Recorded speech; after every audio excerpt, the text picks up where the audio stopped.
प्रदेश के एटा में जीवित रहते अपनी 13वीं करने वाले बुजुर्ग की मौत हो गई है। उन्होंने 2 दिन पहले ही अपनी 13वीं की थी। इसमें 7 सैकड़ा से अधिक लोगों को खाना खिलाया था। अब 2 दिन बाद ही उनकी मौत हो गई तो लोगों में चर्चा का विषय बन गया। लोगों में तरह तरह की बातें होती रही। ग्रामीण आपस में बात करते रहे कि शायद उन्हें अपनी मौत का पहले से ही आभास हो गया था। पुलिस ने शव को पोस्टमार्टम के लिए भेजा है। बताया गया कि मंगलवार की शाम हाकिम की तबीयत खराब हो गई थी। इस पर उन्होंने दवा ली थी। आराम होने पर रात को सो गए। सुबह नहीं उठे।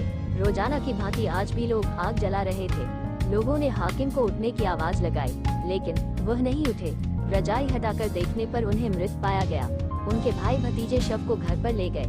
उधर सूचना पर पहुंची पुलिस ने शव को कब्जे में ले लिया। परिजन से बात करके जानकारी ली। ये है पूरा मामला। सकीट थाना क्षेत्र के ग्राम मुंशीनगर निवासी 70 वर्षीय हाकिम सिंह ने कहा था कि उनको अपनों से कोई आस नहीं है।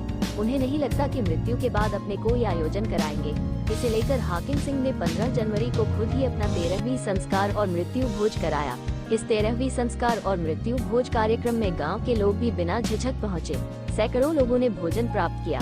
ब्राह्मणों को बुलाकर विधि विधान के साथ हवन यज्ञ और 13वीं संस्कार की सभी रस्में अदा की गयी। हाकिम सिंह ने कहा था कि उनके कोई पुत्र पुत्री नहीं है। परिवार में भाई भतीजों ने घर और जमीन पर कब्जा कर लिया। वे लोग उनके साथ मारपीट करते हैं। ऐसे में भरोसा नहीं है कि मृत्यु होने के बाद वे लोग कुछ करेंगे। सोमवार सुबह तबीयत बिगड़ी तो मन में आया कि अपने सामने ही पंडितों और परिचितों को मृत्यु भोज कराएं। इसमें करीब 700 लोग भोज करने पहुँचे। साधु रूप में बिता रहे थे जीवन। उन्होंने बताया था कि कार्यक्रम की व्यवस्था अपनी जमीन बेचकर की है। अपने सामने ही लोगों को मृत्यु भोज कराकर अपने मन में कोई बोझ नहीं रखना चाहते। सभी को भोज कराकर बहुत प्रसन्नता हो रही है। बताते चले थे कि हाकिम सिंह को विवाह के लंबे समय बाद कोई संतान नहीं हुई थी। इसके बाद उनकी पत्नी भी छोड़कर चली गई। तब से वो साधु बाबा के रूप में जीवन बिता रहे थे।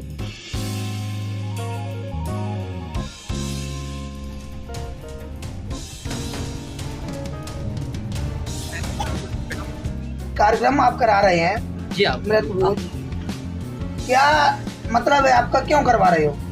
हम खास रहे तो खाओ का जिंदा में खवा दें। जिंदा में खवा रहे हो?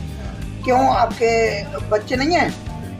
कोई भाई भतीजा कोई? खबर है लेकिन खबर नहीं कब्जा कर ला, मकान छीन ला, वो जमीन खो देगा। भाई भतीजे ने मतलब मकान भी तोड़ लिया, जमीन पे कब्जा कर दिया। फिर आप कहाँ से रहे हैं, क्या करते हैं आप? मतलब ऐसी खा रहे हो, मतलब कोई काम धंधा रहा है तुम्हारे पास? कितनी उम्र होगी तुम्हारी? 55 एक करीब। तो उद्देश्य ये है आपको कि मतलब ज्यादा बना कर रहे हो, मतलब जिनको खा लो उनको खिला दें।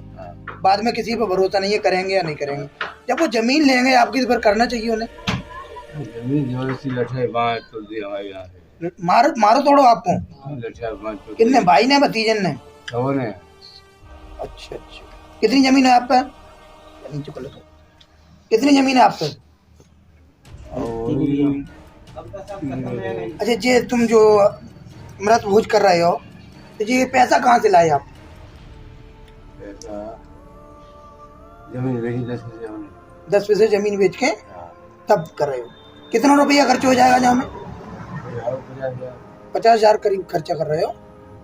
मतलब जिंदा पे ही मृत भोज कर रहे हो। किसी पे भरोसा नहीं है आपको, कोई कुछ करेगा या नहीं करेगा।